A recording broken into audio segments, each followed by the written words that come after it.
have a few problems. I have to recast these teeth. When I took a stick to mix the two parts of the resin, I took the one I was using for the clay, and I got some impurities, some clay infusions into the casting, so that's not good. But that's an easy fix, because I will make a new castings out of this, and this should be good to go. I realized this lower jaw is way too long. I did it intentionally because I thought that this way the lower teeth wouldn't fit, but now I can see that there is quite some space in between the lamp rim and the teeth, so I'm thinking to cut the lower jaw and shrink it down a little bit so it wouldn't look so this beaver head wouldn't look so distorted. It's quite frustrating at this point, because all the fittings, everything is done. It's just rigid structure. Now I'll have to break it apart, but it is what it is. Get back to work, I suppose.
So it's 4 days after.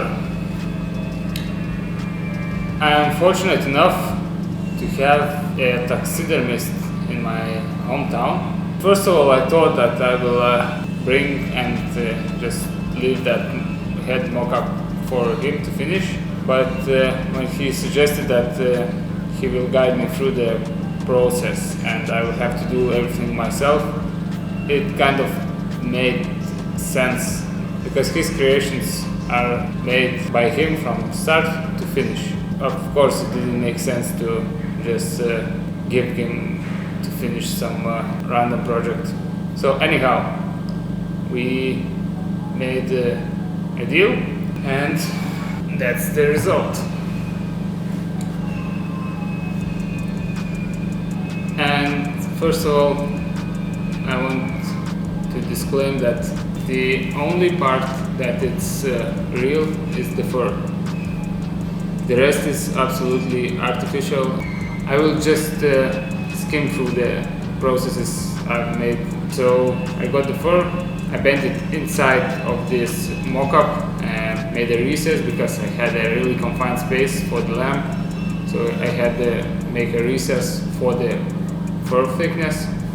I glued the perimeter, made those necessary cuts, sewed everything, and just made it fit like a glove on your hand. Then the fur is glued to the mock-up. All the eyelids, the nose, the ears, all is made from 2-part clay. I'm not sure what the technical term of that, but you just mix 2 components and add a dye and sculpt whatever you want.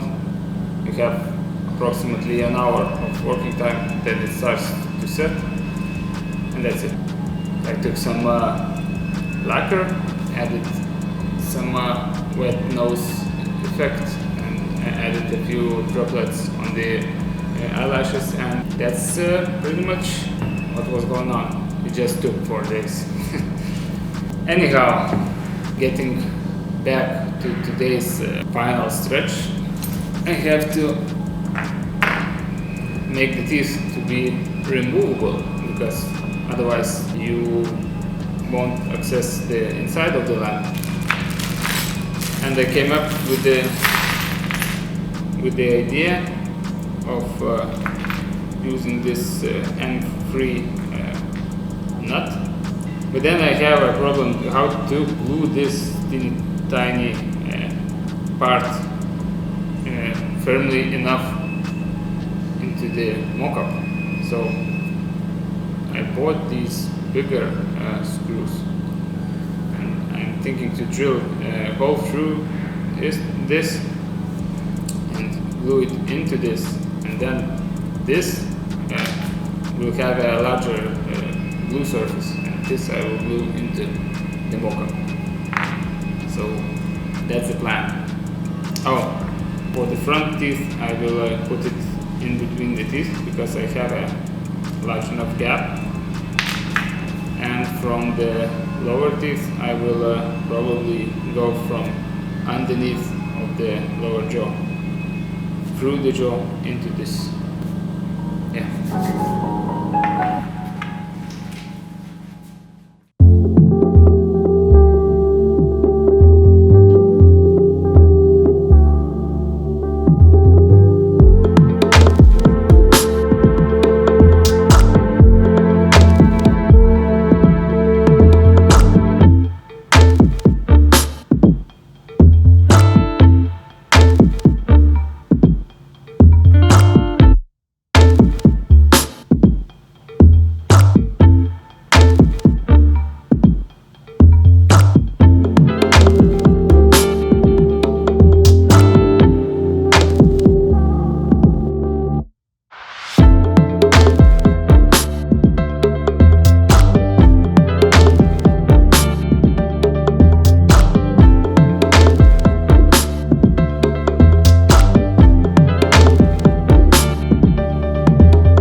So I think I will call this one done, and I guess one of the